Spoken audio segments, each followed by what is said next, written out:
kita putus. Baca dong. Dia jahat banget. Mama tolonglah, aku sedang bingung.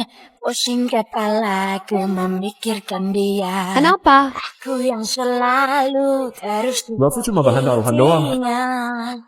Mana sini Mama lihat orangnya? Dia tampan, tak juga rupawan. Dia tak juga berkelimpahan harta. Tapi mengapa gayanya seperti superstar? Lihat sini please. Kakak tanda tangan dong. Mama, tolonglah aku yang sedang bingung. Ku rasakan virus cinta. Ku butuh dokter cinta. Ini aku. Apa? Inikah yang dinamakan cinta? Maksudnya? Mengapa sakit yang ku rasakan? Sebelah mana yang sakit? Ku butuh dokter cinta. Mana kamu manis-manis? Mama, aku udah nakal lagi. Mana kamu yang gak nakal itu? Kamu mau kencing aja kamu nangis. Enggak. Itu tadi. Malas banget kamu cuma mau kencing aja ke kamar mandi kau nangis. Enggak. Gak manis-manis kau ya? Manis. Ayo keluar. Enggak mau. Menangis. Enggak. Apa kayak gitu? Enggak. Senyumnya jelek. Senyum yang manis. Ketawa. Nangis lagi. Enggak. Harus manis-manis. Oke. Kalau mau kencing gak boleh nangis. Oke. Langsung ke kamar mandi. Janji. Janji. Kalau enggak mama suruh keluar. Enggak mau. Harus manis-manis. Manis. Oke.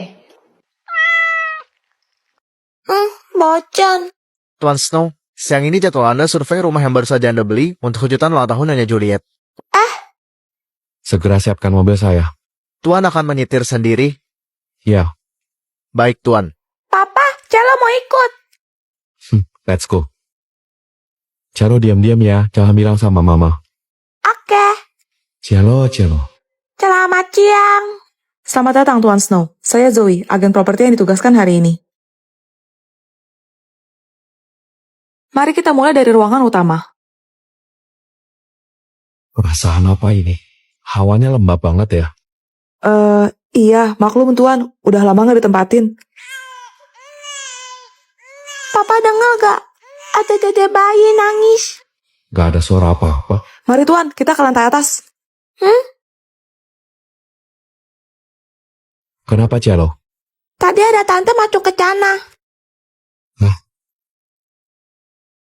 Kok gak bisa dibuka? Maaf Tuan, tapi kunci kamar ini hilang. Mencurigakan. Pa, Celo aus. Yuk kita cari minum. Bu, beli. Kau pemilik baru rumah di ujung itu ya? Iya bu. Hayya, kenapa kau beli? Kau tidak cari tahu dulu apa? Emangnya kenapa bu? Rumah itu dulunya bekas praktek bidan aborsi. Apa? Aska, cepat ke sini. Anda memanggil saya, Tuan? Tolong bantu saya dobrak pintu kamar ini. Baik. Tempat apa ini? Kenapa menyengat sekali baunya? Astaga. Woi Juliet, tugasnya tadi halaman berapa sih? Hah, sumpah ya Tifa, kalau aku gak pernah ngeliat penampakan wujud kamu bentukannya kayak cewek gini, aku pasti ngiranya kamu cowok loh. Lah, nape? Habis suara kamu ngebas Tifa, kayak suara cowok gitu yang bener-bener laki banget. Setaraan pabriknya begitu dia. Udah bawaan dari orok begini gua mah. Makanya aku bilang suara kamu tuh ganteng Tifa. Apa sih Juliet, kamu bolot ya? Jelas-jelas suara Tifa tuh lebay, kayak disengajain gitu loh. Gak kayak suara Mimi yang asli maco kayak cowok beneran. Kemarin diimut-imutin, sekarang dimaco-macoin. Yang bener suara ente yang mana? Jangan-jangan lu kalau pagi Mimi, kalau malam Mulyono ye. Untung bukan nama bapak aku yang disebut. Oh ya Juliet, bahan rapat buat kegiatan. Snow, nanti malam kita jadikan nongkrong sama cowok-cowok semua di base camp. Ups, sorry, refleks. Dengar sendiri kan kalau suara Mimi tuh berat natural, nggak dibuat-buat kayak Tifa. Sumpah pengen gue semen tuh mulutnya. Sabar Tifa, sabar. Ya maklum lah, Mimi kan cewek tomboy. Jadi ya begini deh ngomongnya. Apa cuma Mimi ya cewek yang suaranya berdemek kayak gini? Diam, lo bisa stop gak? Berinding gua dengernya. Suara lo tuh aneh banget, kayak genderuwo lagi sakit amanda tau gak? Mimi sebel. Bentar. Genderuwo sakit amandel tuh bagaimana bunyinya? Guys, bikin trennya Jepangan yang suki-suki itu yuk. Lewat mulu di FYP aku soalnya. Yang mana tuh? FYP gue isinya mukbang makanan semuanya. Payah deh, masa kamu nggak tahu sih Tifa? Apa cuma Mimi satu-satunya cewek yang selalu update soal tren TikTok terkini? Itu loh yang Mimi-chan. Hai, Nani Gasuki, Tokorinso, Origami Primata. Hah, mulut lu mau aku cuci pakai rinso? Sabar Tifa, sabar. Merinding sampai emosi gua. Nih Tifa, udah aku tulis hiragananya. Tinggal kamu baca dan hafalin aja. Gampang kok. Thanks ya Luna. Oke, Mimi di tengah ya biar jadi spotlight karena Mimi itu yang paling bersinar di antara kalian. Nih, Juliet pegang pakai HP Mimi aja. Sorry ya Mimi, kita udah pas bertiga. Aku, Luna, sama Tifa. Lo tuh gak diajak. Pasti nanti kita kalian sepi. Soalnya kan aku norak dan kampungan, gak kayak Mimi yang cantiknya natural apa adanya. Mulai ya, biar Luna yang pasang timernya. Budak ya, Mimi lagi ngomong loh ini. Juliet-chan. Hai. Nani Gasuki, Choco Minto, Yorimo Anata. Luna-chan. Hai. Nani Gasuki, Strawberry Flavor, Yorimo Anata. Tifa-chan. Hai. Nani Gasuki, Cookie and Cream, Yorimo Anata. Oh. Vian, bertahanlah kawan. Snow udah lurham semua kan? Aman. Pelajarannya sudah selesai, apa ada yang mau ditanya? Bu, tahu Hello Kitty gak? Tahu dong, kamu suka. Banget. Tapi kamu tahu nggak, ada kisah menyeramkan tentang asal-usul karakter lucu itu. Serius, Bu?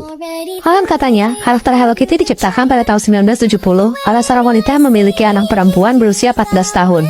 Terus? Sang anak divonis menderita kanker mulut oleh dokter dan tidak dapat disembuhkan.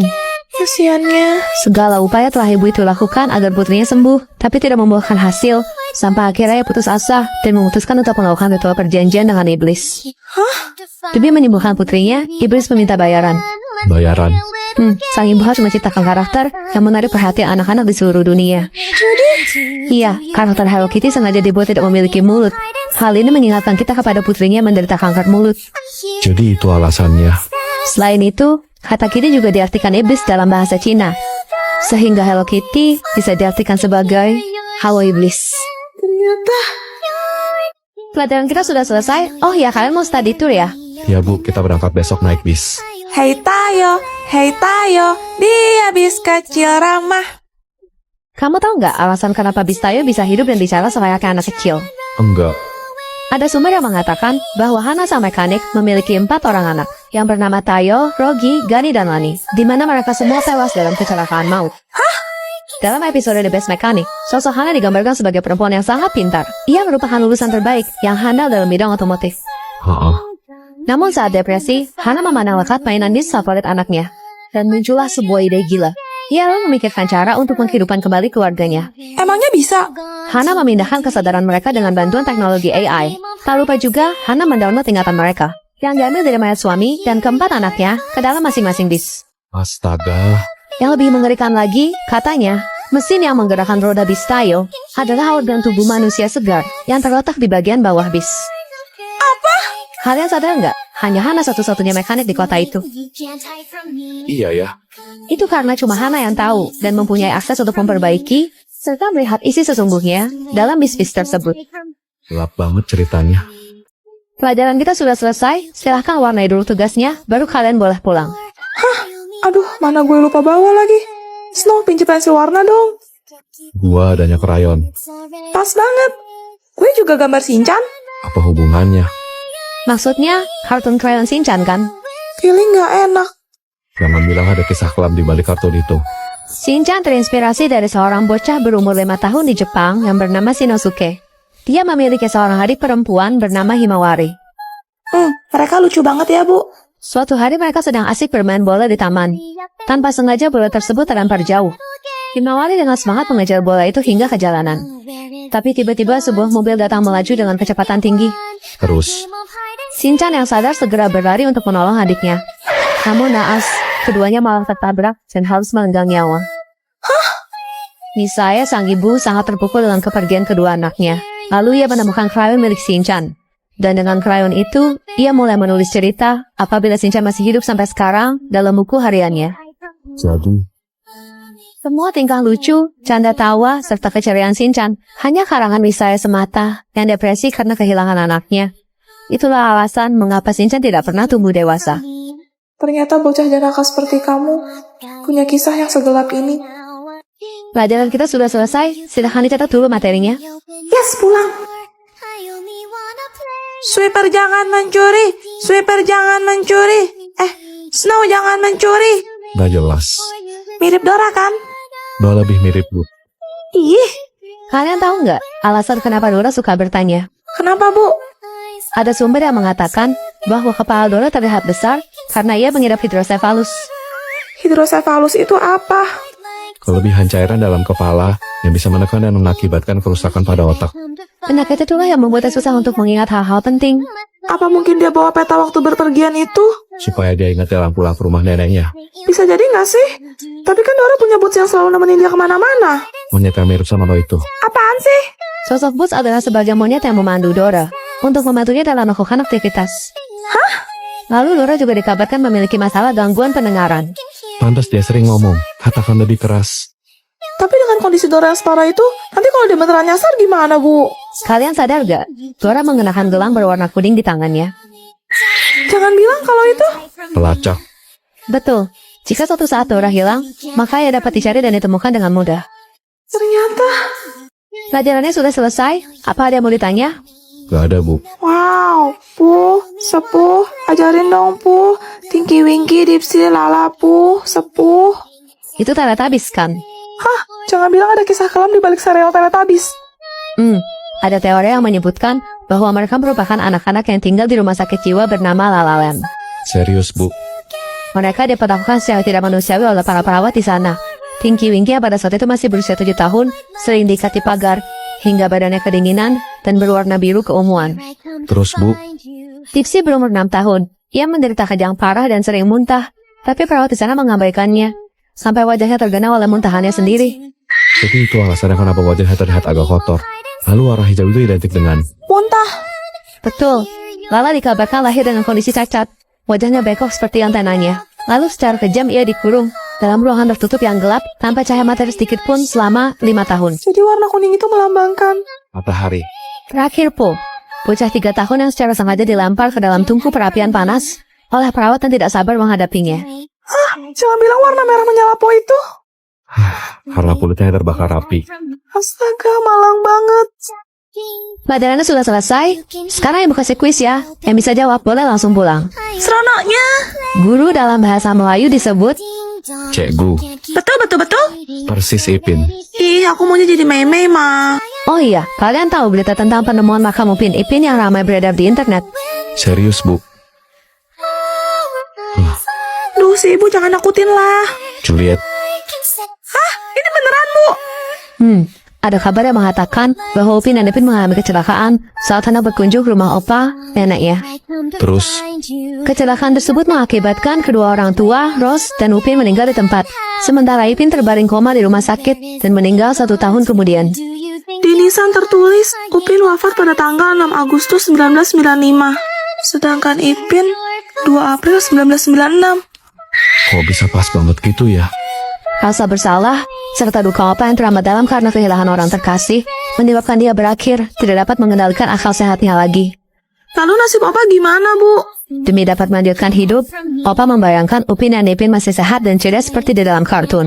Walaupun kenyataannya, itu hanya dalam angan opa semata. Astaga.